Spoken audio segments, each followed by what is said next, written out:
नमस्कार विद्यार्थी मित्रांनो, वाडीकर गायडन्स पॉइंट मध्ये आपले स्वागत। आज आपण पोलीस भरती सराव पेपर क्रमांक 6 चे गणित या विषयाचे विश्लेषण पाहूया। आज आपण जो पेपर घेतलाय त्या संदर्भातील सगळे विश्लेषण आपण पाहणार आहोत। भाग 1 मध्ये आपण पाहिलाय सामान्य ज्ञान आणि चालू घडामोडी याविषयी आपण भाग 1 मध्ये काही विश्लेषण पाहिले। भाग 2 मध्ये आता आपण पाहणार आहोत ते गणित विषयासंदर्भातील विश्लेषण पाहणार आहोत। मित्रांनो, पोलीस भरतीची तयारी करत असताना आपल्याला गणिताचा सराव अतिशय महत्त्वाचा आहे आणि ते प्रश्नाचं उत्तर नेमकं कसं आलं हे सुद्धा महत्त्वाचं आहे। प्रत्येक टेक्निकनं नेमकं उत्तर कसं येते हे सुद्धा पाहणं गरजेचं आहे। फक्त पेपर देऊन आपण मोकळे होतो, परंतु नेमकं चुकलं काय आणि का चुकलं याचं आपण विश्लेषण किंवा अनालिसिस करत नाही आणि त्यामुळेच आपण परीक्षेत कमी मार्क मिळतात। मित्रांनो, यानंतर आपण माझे मागील 5 पेपर जे झालेले आहेत त्याचं विश्लेषण माझ्या यूट्यूब चॅनलवर आहे। ते आवर्जून तुम्ही माझ्या वाडीकर गायडन्स पॉइंट या यूट्यूब चॅनलवर एकदा भेट देऊन आवर्जून माझे व्हिडिओ पहा। 50वा प्रश्न पाहूया मित्रांनो। 1 मिलियन म्हणजे किती?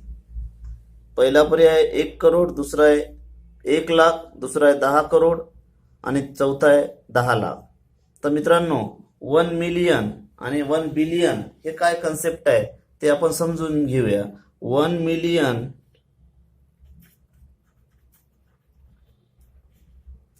आणि 1 बिलियन।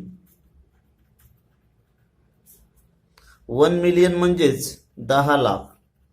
1 मिलियन म्हणजे काय? 10 लाख आणि 1 बिलियन म्हणजेच 100 करोड। 51वा प्रश्न पहा मित्रांनो। वर्तुळाचा व्यास 14 सेमी आहे तर परीघ काढा। आता वर्तुळाचा व्यास 14 सेमी आहे आणि त्याचा परीघ काढायचा आहे। व्यास दिला असता परीघ कसा काढायचा हे सुद्धा सूत्र आहे। तर मित्रांनो, परीघ बरोबर पाय डी। जेव्हा व्यास दिलेला असते तेव्हा हे सूत्र वापरायचं। तर व्यास किती दिलेला आहे आपल्याला? 22। पायची किंमत 22/7 आणि व्यास किती दिलेला आहे? 14। 7 1 7 2 14। आता उरले किती मित्रांनो? 22 × 2 म्हणजेच किती? 44। म्हणजे या वर्तुळाचा व्यास जर 14 असेल तर परीघ किती राहील मग? 44 सेमी। 52वा प्रश्न पाहूया मित्रांनो। यापैकी कोणते पायथागोरसचे त्रिकूट आहे? तर पहा, लक्षात ठेवा, पायथागोरसचे त्रिकूट काढण्यासंदर्भात सर्वात महत्वाचं काय असते की यातली सर्वात मोठी जी बाजू राहते, इथे किती आहे? 41 सर्वात मोठी बाजू। इथे कोणती बाजू आहे? 8, इथे 7 आणि इथे 30। तर सर्वात मोठ्या बाजूचा वर्ग घ्यायचा। कर्ण, सर्वात मोठी बाजू कोणती राहते? ज्यात कर्ण राहतो। आता कर्णाचा वर्ग, कर्ण, उरलेल्या 2 बाजूच्या वर्गाची बेरीज। आता इथे पहा, कर्ण कोणता होईल? 41। 41चा वर्ग बरोबर उरलेल्या 2 बाजूचा वर्ग, 40चा वर्ग आणि 9चा वर्ग। आता 40चा वर्ग किती मित्रांनो? तर 1600 आणि 9चा वर्ग 81। आता 41चा वर्ग पाहूया। 41चा वर्ग किती? 1681। म्हणजेच 1681 आणि हे 1681 हे दोन्ही बाजू समसमान झाल्या।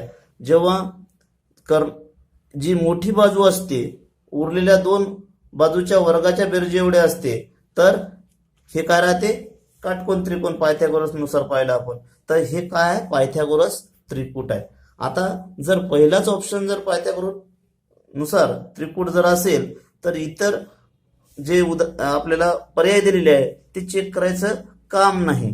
परंतु आपण या उदाहरणासाठी एक पाहूया। इथे सर्वात मोठी बाजू कोणती आहे? 8। 8चा वर्ग, उरलेले 2 बाजू कोणत्या? तर 4चा वर्ग आणि 7चा वर्ग। 8चा वर्ग 64, 4चा वर्ग 16 आणि 7चा वर्ग 49। 64, आता 16 49 किती झाले मित्रांनो? तर 65। हे 2 बाजू एकरूप नाही, याचा अर्थ हे पायथागोरसचे त्रिकूट नाही। आता आपण काही पायथागोरस त्रिकुटे पाहूया। पहा, 3 4 5 हे एक पायथागोरसचं त्रिकूट आहे। त्याच्यानंतर पहा, 3 2 6, 4 2 8 आणि 5 दुनी 10. हे सुद्धा एक पायथागोरसचं त्रिकूट आहे. पहा 10चा वर्ग 100, 6चा वर्ग 64 आणि 6चा वर्ग 36, 36 आणि 64 100. म्हणजे या दोन वर्गाची बेरीज जी आहे, दोन संख्येच्या वर्गाची बेरीज या वर्गाच्या एवढी असते. पहा 3 त्रिक 9, 3 त्रिक 9, 4 त्रिक 12 आणि 5 त्रिक 15.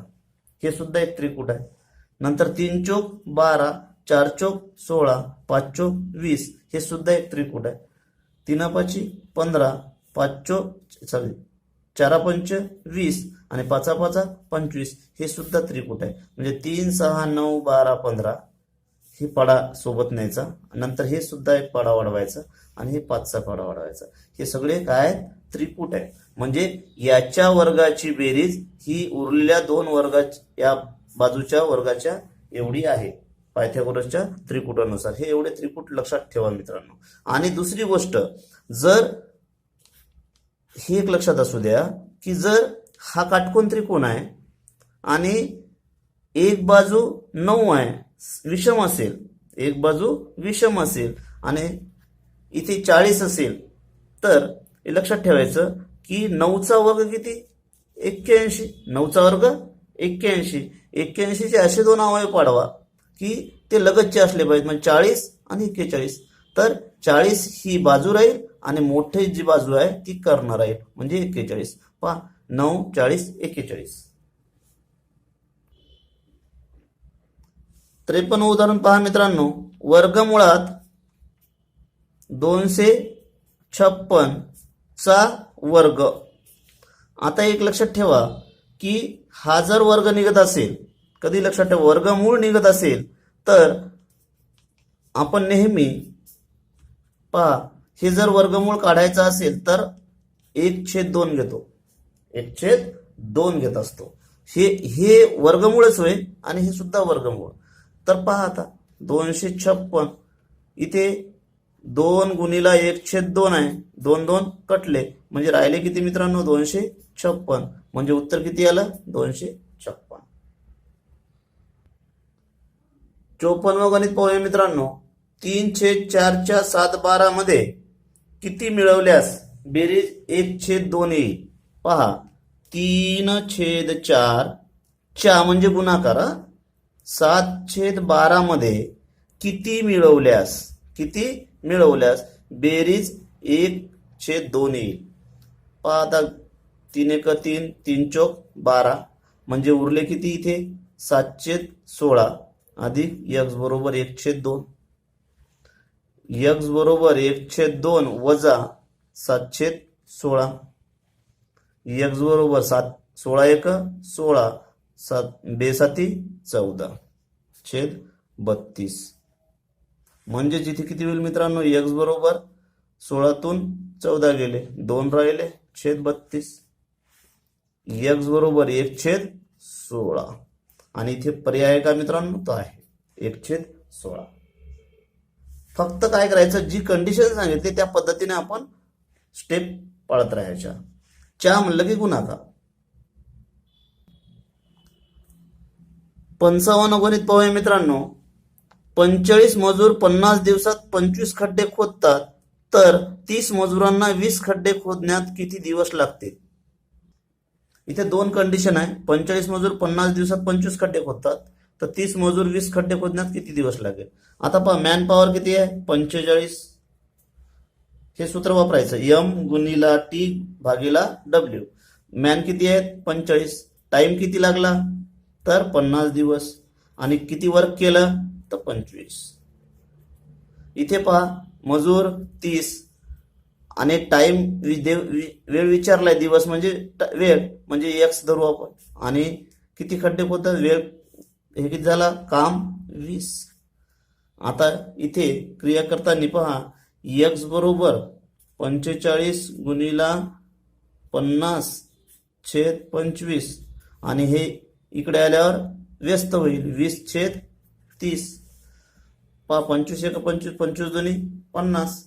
त्यानंतर पहा इथे 15 दोन्ही 30, 15 त्रिक 45. नंतर 2 1 2, 2 10 20. आता राहिले काय मित्रांनो इथे? तर इथे इथे राहिले 3 दुनी 6, 6 गुणिले 10 म्हणजेच किती 60. म्हणजेच इथे किती किंमत येईल तर 30 मजुरांना 20 खड्डे खोदण्यासाठी किती दिवस लागतील तर 60 दिवस. अशा पद्धतीने हे गणित करता येईल. 4 वाजून 10 वाजता तास काटा आणि मिनिट काटा यामधील कोण किती. तर मित्रांनो पहा, तास किती आहे हे सूत्र लक्षात असू द्या की तास गुणिला 30 वजा मिनिट गुणिला 11/2. हे सूत्र माहित असले की हे गणित सहज सोप्या पद्धतीने येते. मित्रांनो पहा, तास किती आहे 4 गुणिला 30, मिनिट किती दिलेले आहे 10, 11/2. पहा, 2 1 2 2 5 10. आता इथे गुणाकार करायचा. 4 गुणिला 30 म्हणजे किती 120 आणि 11 5 55. 120 मधून 55 गेले तर किती राहिले 65. आणि पर्याय क्रमांक किती येईल मित्रांनो मग 4. 57 गणित पाहूया मित्रांनो. एका चौरसाची बाजू 20% वाढवली तर नवीन चौरसाचे क्षेत्रफळ कितीने वाढेल. पहा, आपण हा एक चौरस घेऊया आणि याची बाजू 10 घेऊया. आता याचं क्षेत्रफळ किती होईल मित्रांनो.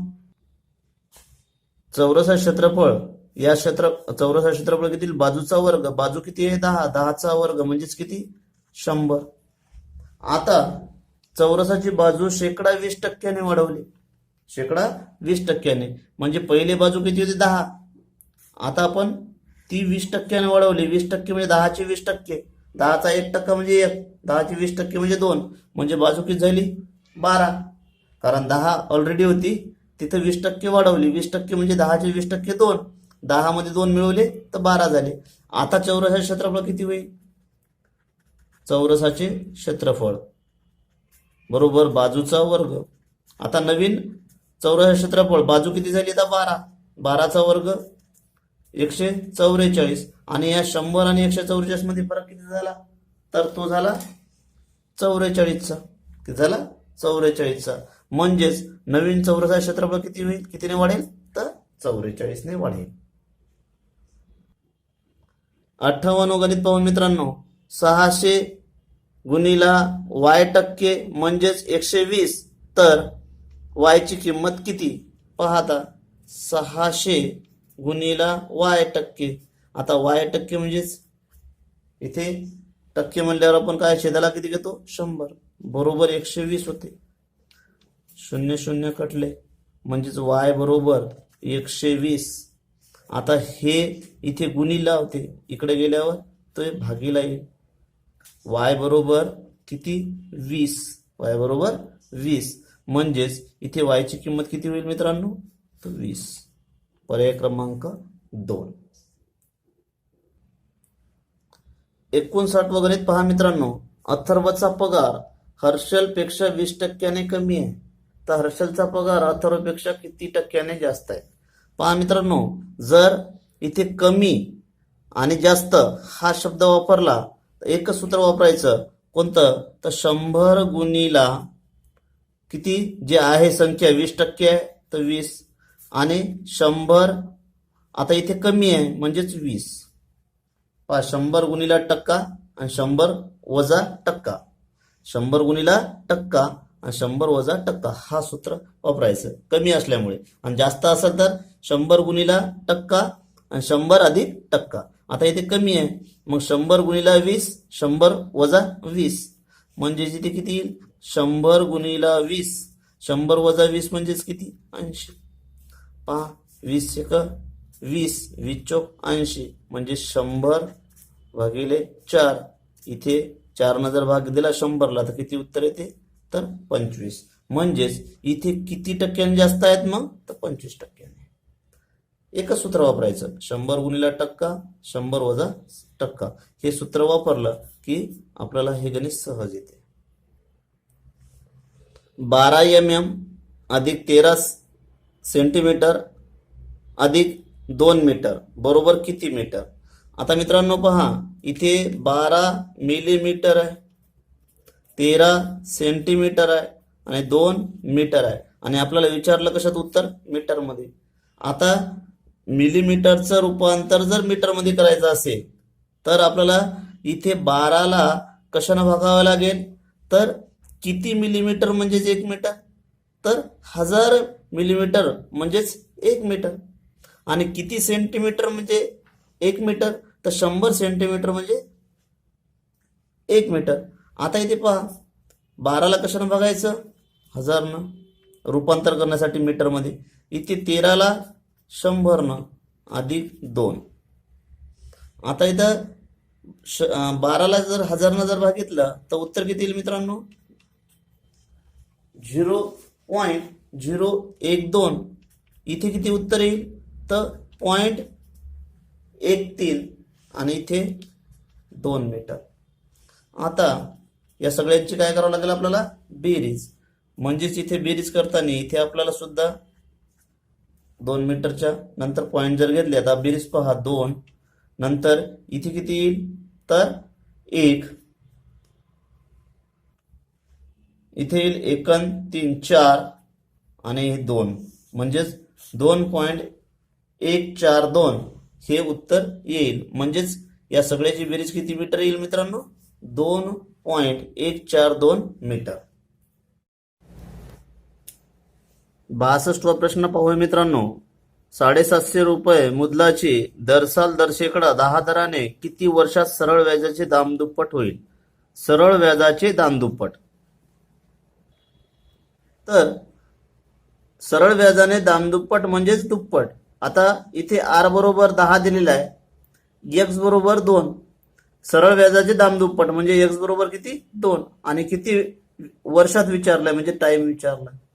मग व्याजाचा दर बरोबर 100 गुणिला एक्स वजा 1 अपॉन टी. आता व्याजाचा दर किती आहे, 10. एक्स वजा एक्सची किंमत 2 वजा 1, टी काढायचं आहे. टी बरोबर 100, 2तून 1 गेले, 1 राहिला, भागीला 10. टी बरोबर आता इथे पहा 10 1 10 आणि 10 10 100, म्हणजे इथे टी बरोबर किती उत्तर आलं मित्रांनो, तर 10. म्हणजे इथे 750 रुपये मुद्दलाची दर साल दर शेकडा 10 दराने किती वर्षात सरळ व्याजात दामदुप्पट होईल, तर 10 वर्षात. 63 वनीत पहा मित्रांनो. 15x³ अधिक 19x4 अधिक 3x2 वजा 2x अधिक 5 या बहुपदीची कोटी किती. मित्रांनो पहा, बहुपदीची कोटी म्हणजे काय, तर या जे संख्या आहेत त्यामध्ये जे घातांक आहेत ते सर्वात मोठा घातांक हा बहुपदीची कोटी असतो. म्हणजे इथे पहा, लक्ष द्या, इथे बहुपदीची कोटी सर्वात मोठा घातांक कोणता आहे, तर 4 आहे. किती आहे, 4 आहे, आणि म्हणून या बहुपदीची कोटी किती, तर 4. बहुपदीची कोटी कधीच ऋण नसते, लक्षात असू दे तेही. 64 उदाहरण पहा. 16x² वजा 1 चे अवयव कोणते. मित्रांनो पहा, हे गणित सोडवायचं कसं. 16x², आता 16x² वजा 1, आता याला लिहिता कसं येईल मित्रांनो, 4x² वजा 1². म्हणजेच पहा, जेव्हा एका कंसात तुम्हाला एक नियम माहित असेल, a² वजा b² जर असेल तर आपण एका कंसात a अधिक b लिहितो आणि दुसऱ्या कंसात a वजा b लिहितो. हेच या इथे आपल्याला सूत्र वापरता येईल. म्हणजे इथे कसं येईल, 4x² अधिक 1 एका कंसात आणि दुसऱ्या कंसात 4x² वजा 1. म्हणजे याचा पर्याय क्रमांक कोणता येईल मित्रांनो, तर पहिला पर्याय क्रमांक. 65 गणित पहा. एका प्रश्नपत्रिकेत 30 प्रश्न असून बरोबर प्रश्नाला 5 गुण मिळतात आणि चुकीच्या प्रश्नाला 2 गुण कापले जातात. अथर्वने सर्व प्रश्न सोडवले आणि 94 गुण मिळाले, तर किती प्रश्न चुकले. पहा मित्रांनो, इथे सर्वच्या सर्व प्रश्न त्यांनी सोडवले तर किती गुण मिळतील, सर्व प्रश्न बरोबर प्रश्नाला 5 गुण, सर्व प्रश्न बरोबर आहे अशा दृष्टिकोनातून सोडवले तर 3×5 = 15 150 गुण मिळतील. त्यानंतर चुकीच्या प्रश्नाला 2 गुण कापले जाते, त्याला प्रत्यक्ष गुण किती मिळाले तर 94 गुण. म्हणजे किती गुण कमी मिळाले मित्रांनो तर 150 मधून 94 गेले, किती राहिले 56. आता 56 गुण कमी मिळाले म्हणजेच किती प्रश्न चुकलेले असतील तर पहा, जर एक प्रश्न चुकला तर त्याचे 2 गुण कमी होतात प्लस हे 5 गुण सुद्धा मिळणार नाही, म्हणजे एकूण किती गुण होतील 7. म्हणजे 56 ला किती होईल 56/7 म्हणजे 7×8 56. 8 प्रश्न त्याचे चुकलेले असतील. फक्त एक टेक्निक लक्षात ठेवा, बरोबर पूर्णच्या पूर्ण सोडवले 150 गुण मिळतील, प्रत्यक्ष त्याला मिळाले 94. 150 मधून 94 गेले, 56 राहिले आणि मग या 5 आणि 2चा बेरीज करायची आणि ती बेरीज या जे उत्तर येईल या वजाबाकीचं त्याला भागाकार करायचा म्हणजे किती उत्तर येईल 8. हे सोपी टेक्निक आहे आणि अशा पद्धतीने हे गणित सोडवता येईल. एका बॅगेत 90 रुपये किमतीची 25 पैसे आणि 50 पैशाची सारखी नाणी आहे. तर 25 पैशाची नाणी विचारली. पहा, सारखी नाणी आहे, सारखी नाणी म्हणजेच समजा आपण नाणे धरू x, म्हणजे 25 पैशाची किंमत किती होईल 25x आणि 50 पैशाची 50x. बरोबर एकूण रुपये किती आता 90 रुपये. आता 90 रुपयाचे आपण पैशात रूपांतर जर केले तर 90 रुपयाचे किती होतील 9000 पैसे. 90 रुपयाचे 9000 पैसे. आता पहा 25 आणि 50 किती झाले 75/9000. x बरोबर 9000/75. 75 × 75 उरले 15. 75 दुनी 150 म्हणजे 120 उत्तर येईल. आता लक्ष द्या की 25 पैशाची नाणे किती असतील मग तर 120 आणि 50 पैशाची नाणे 120. आता जर किंमत काढली 25 पैशाची जर 120 नाणे म्हणलं तर किती रुपये झाले 30 रुपये आणि 50 पैशाची नाणे 120 जर घेतली आपण तर किती रुपये होतील 60 रुपये. या दोघांची किंमत किती झाली 90 रुपये. फक्त गणित कोणता विचारलंय आपल्याला, फक्त 25 पैशाची नाणी किती तर किती 120. पर्याय क्रमांक 1. एका घरमालकाने 30% घरभाडे वाढवले, नंतर 20% कमी केले तर पूर्वीच्या भाड्यात शेकडा किती फरक पडला. पहा, समजा आपण 100 रुपये घरभाडे गृहीत धरूया. 30% वाढवले, 100वर 30% वाढवले म्हणजेच किती झाले मित्रांनो 30 रुपये वाढले. म्हणजे 100 + 30 म्हणजेच किती झाले 130. आता जे भाडं वाढलंय ते कमी केलं 20%. म्हणजे 130च्या 20%. 130च्या 20%. आता 130च्या 20% 00 कटले म्हणजे किती झाले 26. आता 130 भाडं होतं, आता 26 कमी केले म्हणजे 104 रुपये राहिले. मूळ भाडं किती होतं 100 रुपये होतं, म्हणजेच कितीनं वाढ झाली 4नं वाढ झाली. म्हणजे 4%चा फरक पडला. समजून घ्या, 100चे 30% 30 म्हणून 100 + 30 म्हणजे 130. 130चे 20% कमी केले, 20% कमी म्हणजे 130च्या 20% 26. 130 मधून 26 गेले तर 104. मूळ किंमत भाडं किती होतं 100 म्हणजेच किती फरक पडला 4चा +4 म्हणजे इथे भाडं 4%ने वाढलंय. 68 गणित पहा. 24 x 6 तीन संख्या प्रमाणात आहे तर x बरोबर किती. आता 3 संख्या प्रमाणात आहे याचा अर्थ लक्षात घ्या की x ची किंमत कशी काढायची तर हे समजून घ्या. मध्य पदाचा वर्ग बरोबर अंतिम पदाचा गुणाकार. अंतिम पदाचा गुणाकार. आता मध्यपद कोणता आहे x, x चा स्क्वेअर. आता इथे 24 × 6 24 × 6 किती होतात 144. x बरोबर 144 म्हणजे एक्स बरोबर किती येईल मित्रांनो 12. म्हणजे एक्स ची किंमत किती आली 12. 69 गणित पहा. 47.245 या संख्येतील 4 अंकाच्या स्थानिक किमतीतील फरक किती. आता या 4ची आणि या 4ची किंमत पहिले काढावी लागेल आणि त्यातून फरक काढावा लागेल. या 4ची किंमत किती मित्रांनो तर 40 आणि या 4ची किंमत किती तर 0.04 इथे पॉईंट द्यावा लागेल आपल्याला. पहा आता फरक करा, कारण याची किंमत किती आहे 0.04 आणि याची किंमत किती आहे तर 40.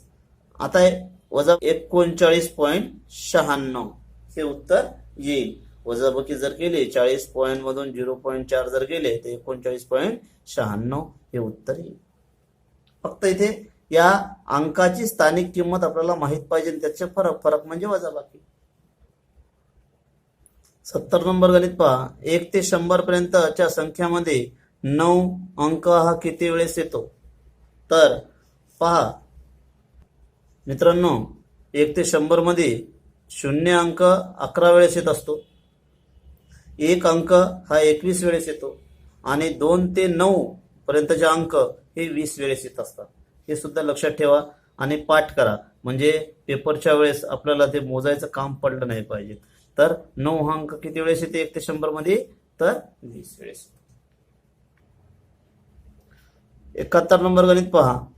1 चा घन, 2 चा घन, 3 चा घन, 4 चा घन, 5 चा घन. पहा मित्रांनो हे गणित सोडवायचं कसं तर 1 चा घन 1, 2 चा घन 8, 3 चा घन 27, 4 चा घन 64, 5 चा घन 125 ही बेरीज करणं या टाईपचं येते. याची बेरीज किती होईल 225. परंतु एक करा, 1 आणि 2 3, 3 आणि 3 6, 6 आणि 4 10, 10 आणि 5 15, 15चा वर्ग घ्या. इथे घन आहे तर काय घन, तर याची बेरीज करा आणि वर्ग करा. आता 15चा वर्ग किती झाला 225. ही पद्धत सुद्धा सोपी आहे. 1 2 3 4 5 याची बेरीज करा किती झाली 15, 15चा वर्ग घ्या. इथे घन असल्यावर इथे वर्ग घ्यायचा असते.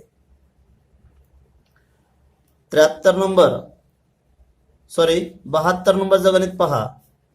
0.573, 0.0214, 0.00035 याची काय करायची ऍडिशन करायची. म्हणजे इथे 5 3 4 4 9 5 0.59 44 35. 73 नंबर गणित पहा. 317 भागीला 33/102 बरोबर x/44. तर x बरोबर किती. x ची किंमत काढायची मित्रांनो.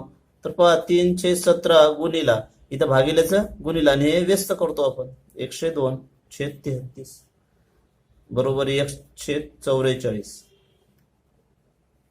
3 1 3 आणि इथे 11 भाग जाते 33 ला. 17 1 17, 17 सक 102 म्हणजे उरले किती 6/11 बरोबर x/44. आता x ची किंमत काढायची म्हणजे x बरोबर 6/11 गुणिला इथे खाली छेदात होते वर गेल्यावर अंशात होईल या साईडनं गेल्यावर म्हणजे इथे 44 छेद 1. x बरोबर 11 1 11 11 चौक 44 साईन चौक 24 म्हणजे इथे उत्तर x बरोबर किती 24. 74 नंबर. एका खोलीला चौरसाकृती 500 फरशा बसवल्या आहे. जर प्रत्येक फरशीची बाजू निम्मी केली तर किती फरशा बसतील. पहा ही फरशी चौरसाकृती आहे, याचे काय म्हणते 500 फरशा बसवलेल्या आहेत, पण बसवले आहे. प्रत्येक फरशीची बाजू निम्मी केली, ही बाजू निम्मी केली, ही बाजू निम्मी केली, म्हणजेच इथे किती एका फरशीचे किती भाग व्हायले 1 2 3 4 म्हणजे एकूण त्या घरात जर 500 फरशा बसत असतील तर या 500 फरशाचे भाग किती व्हायले तर 2000. कारण एका फरशीचे 4 तर 500 फरशीचे किती 2000. पर्याय क्रमांक 4. शेवटचा प्रश्न पहा मित्रांनो, 5 मांजरी 5 उंदरांना 5 मिनिटात खातात, तर 3 मांजरी 3 उंदरांना किती मिनिटात खातील? मित्रांनो, परीक्षेत नेहमी असे गणित येतात आणि आपण त्याचं उत्तर शक्यतोवर वेगळंच काढतो, परंतु नेमकं उत्तर काढायचं कसं हे पाहूया. पहा मित्रांनो, यम म्हणजे इथे मांजर काम करत आहे. आता ती काम कोणतं करत आहे? तर उंदीर खाण्याचं. पहा वेळ मिनिट किती मिनिटात, आणि वर्क या मांजराचा वर्क कोणता आहे? तर उंदीर खाणे. आता इथे पहा, इथे यम म्हणजे किती? 5, आणि टाइम किती घेते? 5 मिनिट, आणि किती उंदराला खाते? तर 5. आता इथे दुसऱ्या ह्याच्यात पहा, मांजर किती आहे? 3. वेळ काढायचा आहे, आणि डब्ल्यू किती उंदर आहे? तर 3. आता इथे टीची किंमत काढायची. टीची किंमत काढायची म्हणजेच इथे पहा 5 कटले, इथे 3 कटले, मग राहिलं काय? तर टी बरोबर 5. टी बरोबर 5 म्हणजे इथे 5 मांजरी 5 उंदरांना 5 मिनिटात खातात, तर 3 मांजरी 3 उंदरांना किती मिनिटात खाईल? तर 5 मिनिटात. असं सुद्धा आपल्याला सहज येते, कारण त्या अँगलनं जर तुम्ही विचार केला तर उत्तर 5च येणार, परंतु ते उत्तर नेमकं कसं आलं हे सुद्धा आपल्याला अपेक्षित होतं. मित्रांनो, हा व्हिडिओ तुम्हाला नक्कीच आवडला असेल. आवडल्यास लाईक आणि शेअर करा, आणि माझ्या चॅनल वाडीकर गायडन्स पॉइंटला सबस्क्राईब करा. धन्यवाद.